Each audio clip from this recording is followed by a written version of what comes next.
Meus irmãos, amigos, bem-vindos a mais um Antes do Café.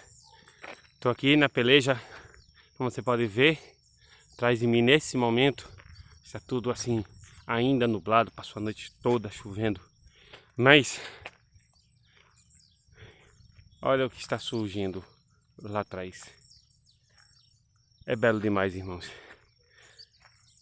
A manifestação de Deus é maravilhosa. Ontem nós falamos sobre a importância de saber que Deus não nos abandona, que Cristo não vai nos deixar órfãos, e para que isso não aconteça, Ele mandou o seu Espírito em nós. Mas hoje nós temos que entender um pouco mais dessa parte do que é que eu tenho que fazer para ter segurança que Deus não vai me abandonar. Na verdade, a gente tem que entender que não é Deus que nos abandona. Deus sempre estará lá. Deus sempre estará aqui. Deus sempre será Deus. Mas é o que nós temos feito para sentirmos o abandono de Deus. O versículo de hoje, só um versículo chave, ele diz, deixa eu só dar uma ligada aqui na lanterna para facilitar um pouco mais, pronto. O Senhor diz: se me amardes, guardares os meus mandamentos. João capítulo 16, versículo 15. Quero que os irmãos guardem esse versículo. Ontem nós lemos João 16, 18, eu errei, não foi? Mais adiante, o Senhor diz que aquele que me ama, guarda os meus mandamentos. Mas mais adiante ele diz: aquele que guarda os meus mandamentos, que cumpre os meus mandamentos, me ama. E se ele me ama, meu Pai se manifestará nele. Mais adiante, você lê o versículo 21 com mais calma, tá certo? Porque ele é grande, difícil eu memorizar para falar com vocês. Mas o que é guardar? O que é fazer o mandamento de Deus? Bem, meus amados, a primeira coisa que vocês e eu precisamos entender é que existem coisas na vida, eu estou começando a fazer exercício. Uma das coisas que eu não gosto de fazer, pois eu acho mecânico, é o tal do alongamento. E eu tenho sentido as dores por não estar fazendo alongamento. E como eu já disse a vocês, exercício tem que ser uma coisa prazerosa. Sim, tem que trazer um pouco de dor, um pouco de cansaço, mas a gente tem que gostar do que está fazendo. É igual o Evangelho, a gente tem que gostar de estar falando do amor de Deus. Não adianta a gente forçar algo que a gente não gosta de fazer. E aí, meus irmãos, meus amigos, por que eu não gosto de fazer alongamento? Tem. Eu acho uma coisa muito mecânica. Uma coisa que tem que ser tu. Na verdade, quem faz o exercício, o alongamento mecânico, somos nós. E é a mesma coisa na palavra de Deus. Tem algumas coisas na palavra de Deus que nós temos que cumprir, que são mandamentos. Tem outras que nós fazemos ser mandamento. Mas nós transformamos a palavra de Deus numa coisa mecânica. Isso tem espantado muitas pessoas. Tem que ser desse jeito, tem que ser daquilo. Bem, deixa eu lhe falar alguns pontos. A primeira coisa que nós temos que fazer é crer no Senhor Jesus Cristo. É entregar o nosso coração a Ele. Nós temos que entregar nossa vida ao Senhor. Abrir o nosso coração. O Senhor disse que aquele que abrirá, eu sei que é em Apocalipse que ele fala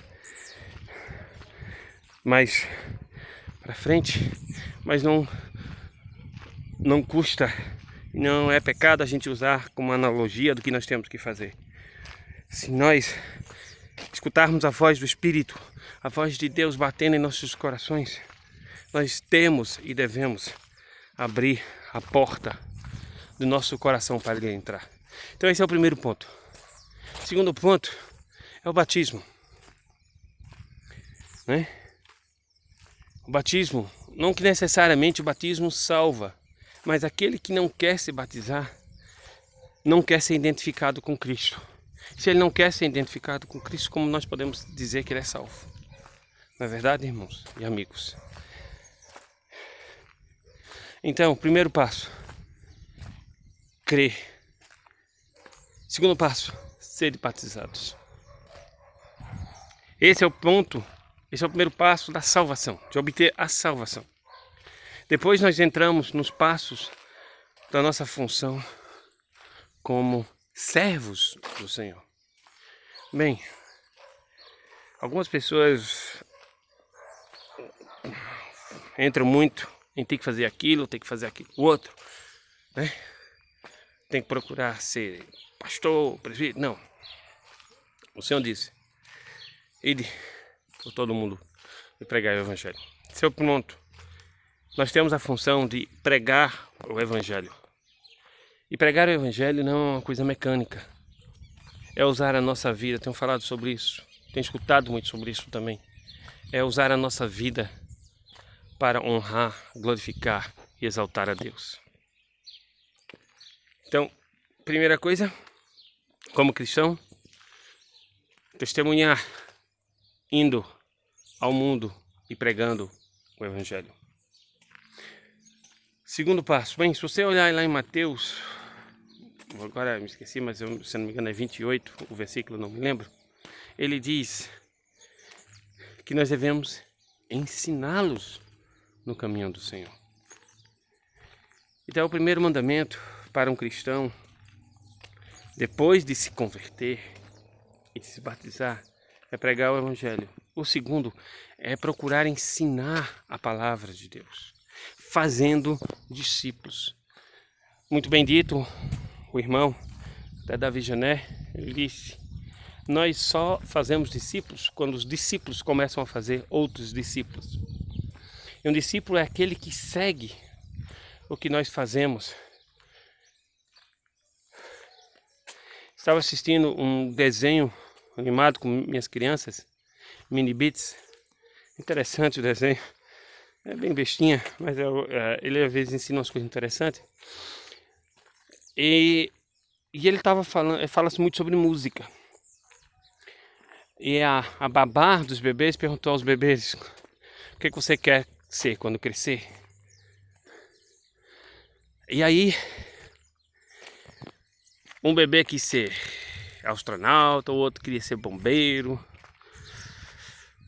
o outro me esqueci, mas o quarto bebê disse que queria ser babá. Na verdade, ele se vestiu de babá.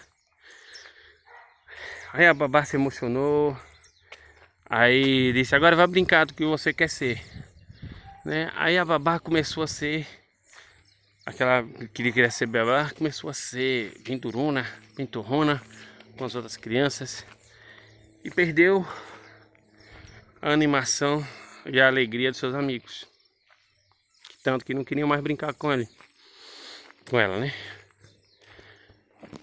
E aí ela foi chorando. Aí a babá disse: minha querida, estou ocupado agora, mas você tem que procurar dentro de você o seu estilo. Isso é marcante.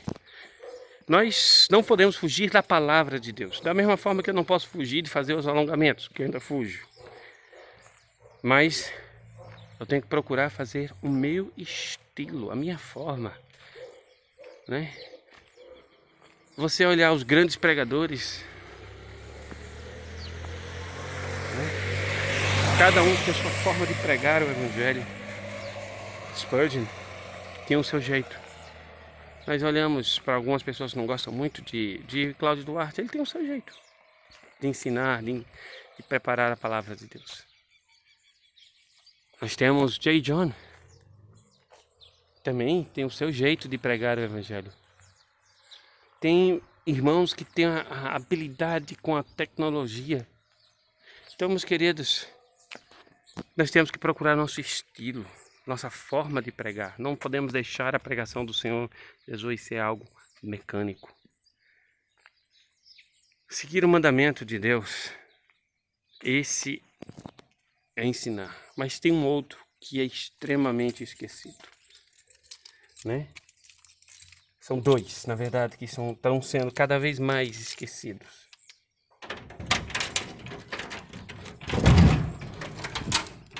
Comunhão. Comunhão. Ter comunhão com os irmãos. Muitas pessoas têm dito que têm feito a ceia do Senhor um momento mecânico, um momento de falta de alegria. Mas na verdade, a ceia do Senhor, na verdade, a ordenança não é a ceia do Senhor. A ordenança é a comunhão com os irmãos. E isso refletirá dentro da ceia do Senhor. Minha cadela dando bom dia para mim. Então, veja só com uma alegria. Temos procurado estar em comunhão com os irmãos. Primeira ordenança, cheguei em casa, já estou. Ser salvo. Segundo, ser batizado. Terceiro, ir por todo mundo, pregar o evangelho. Ensinando, fazendo discípulos. Quinto, procurar ter comunhão com os outros. Ter comunhão é suportando, ajudando, apoiando. Mas tem um outro mandamento que é mais esquecido ainda. E eu acho que é por isso que a gente não sabe o que é ter comunhão com os irmãos. É amar ao nosso próximo como a si mesmo. Esse é o mais importante de todos. É procurar a termos comunhão com Deus, mostrando que Ele é o mais importante, amando-o acima de todas as coisas.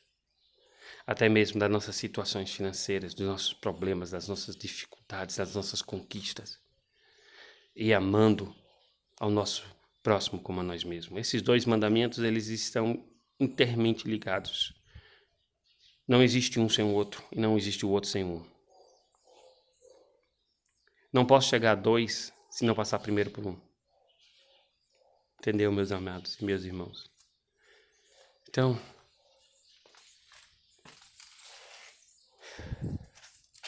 né?